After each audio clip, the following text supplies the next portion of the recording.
Alright, well, as you can see, I've got the steps off and out of the way. Really want to leave this platform on. Don't know if I will have to take it off. Obviously, this is my first time taking this apart, but I'm a pretty good mechanic. I think that I can get this transmission out and rebuild it with no issues. Front half of the trans, not the range, just TA, like we talked about. But like I said, I got the steps off.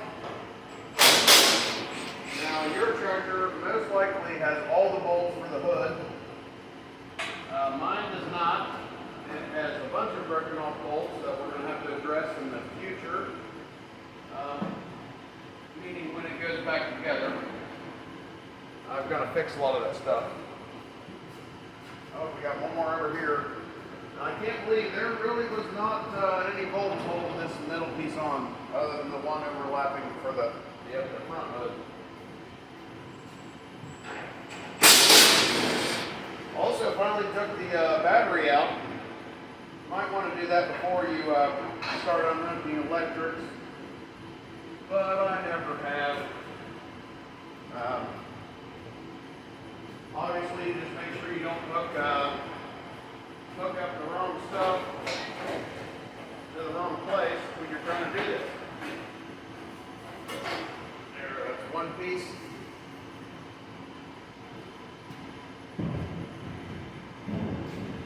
I've got my bench all cleaned off.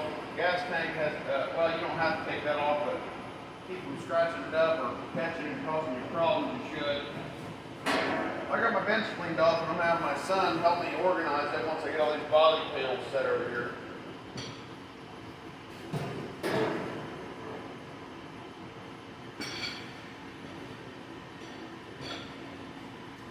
Next is these tank straps. They're not tank straps. They're skin straps. Then we gotta get this tank off here.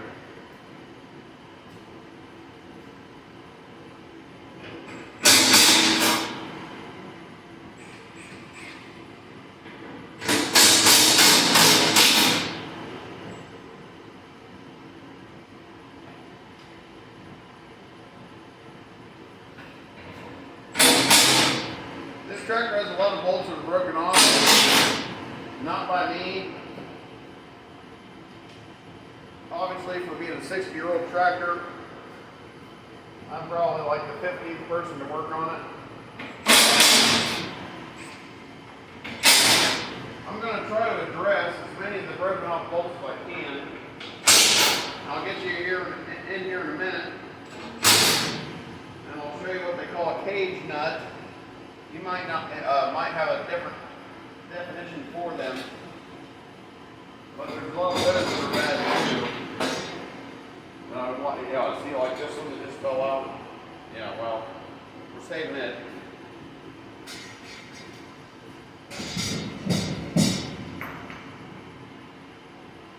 Those are like an old school crimping style. I might go ahead and just weld them, because it doesn't matter whether they're welded or crimped in. I'm sure on the assembly line, you would, for reasons of speed and assembly, you just crimp them in. But I might weld them in. Our wiring harness, at some point I'll show you that. The harness itself is in good shape, but this is old enough to have the old cloth sheath. And it is just, it's falling apart. I mean, so I don't know if I'll use some good electrical tape, or if I'll actually put new sheathing on it, like the accordion style you see. Now 3M, they make an electrical tape that's really good. It's called 3M Super 33 Plus. Now, I have a theory on that. I guess I'll share it real quick. It says Super 33. Zebco also made a Super 33. And my thought is, as a marketing ploy, to all us people that used a Zebco 33 growing up fishing, why would they call it 33? I guess I don't know why Zebco would either, but you can think about it. If you believe Zebco 33 is the best reel out there, then maybe you'd buy their electrical tape.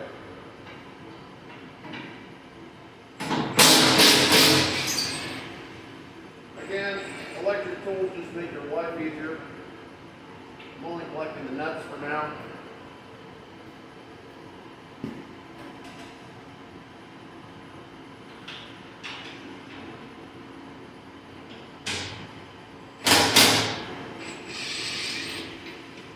Nuts and washers, I should say.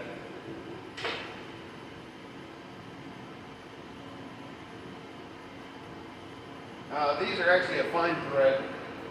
Not that it matters to you for watching this video, but I've had this tank off and on the other tractor enough time to know where these bolts go. It's like the only fine threads I've found on here.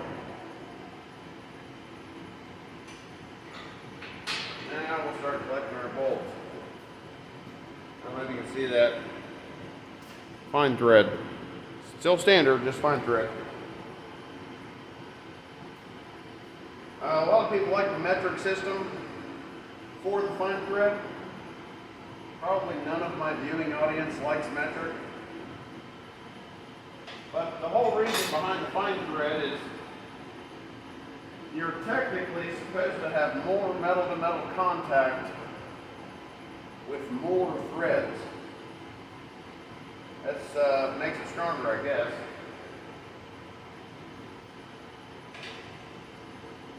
I don't know that it does or it doesn't.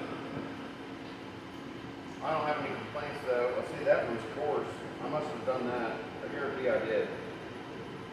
The other tractor is all fine thread too, on the tank. Also, what are the chances of me picking up the one coarse thread nut that I had? Because it went right on there.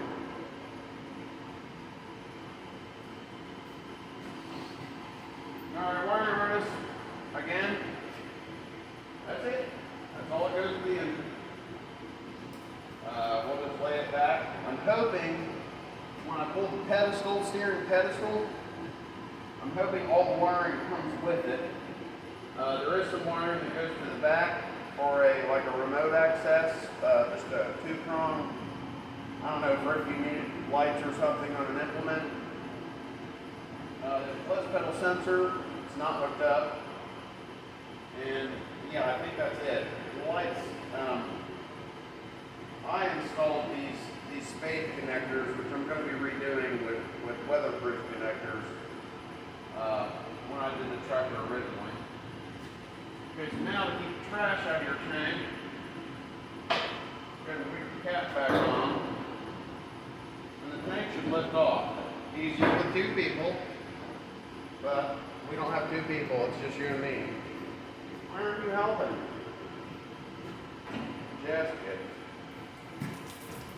Oh. Well. Yeah, there'll be a little bit of that.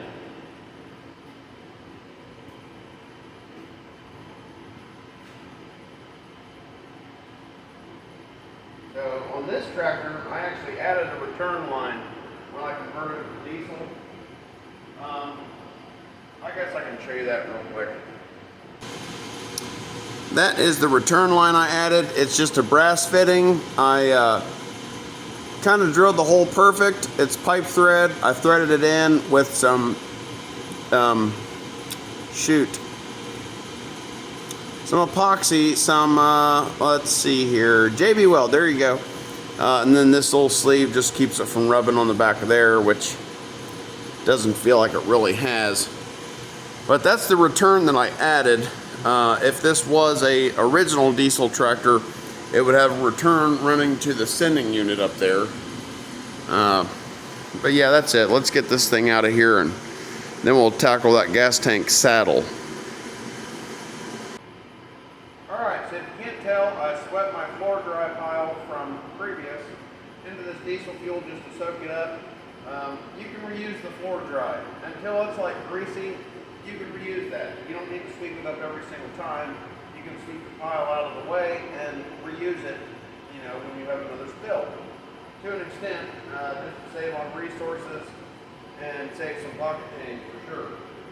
let's get this saddle off here. Oh, before that, I wanted to tell you, on these tractors, it seems like this one's stuck. Okay, well that one is too. There's rubber washers that insulate the tank.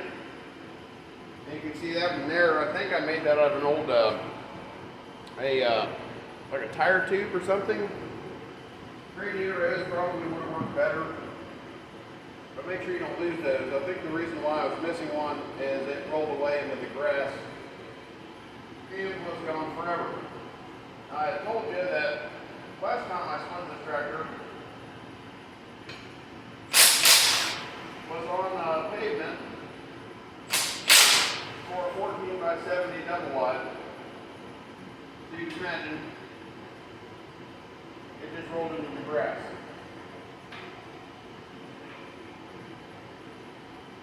Probably should abort stacking bolts on this platform. Oh yeah. One Mississippi. I think I'm going to run out of room on the platform. Never had it parked this far.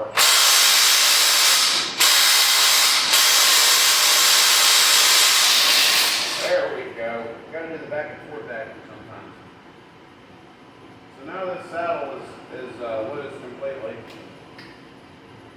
And like I said, with the lights, I added these butt connectors because when I originally split the tractor, I did not see anywhere where they disconnected. I'm assuming maybe if you take the bezels off, maybe you can unplug the light and pull it out completely like that. But I just found that it would be easier to add connectors for the future, which is where we're at now. Get this out of the way. I think there is one, you probably might not be able to see it. There is a wiring holder at the back of this. Kind of bend that out of the way, get the wiring off of it. There you go, there's your saddle with your lights, it's still attached.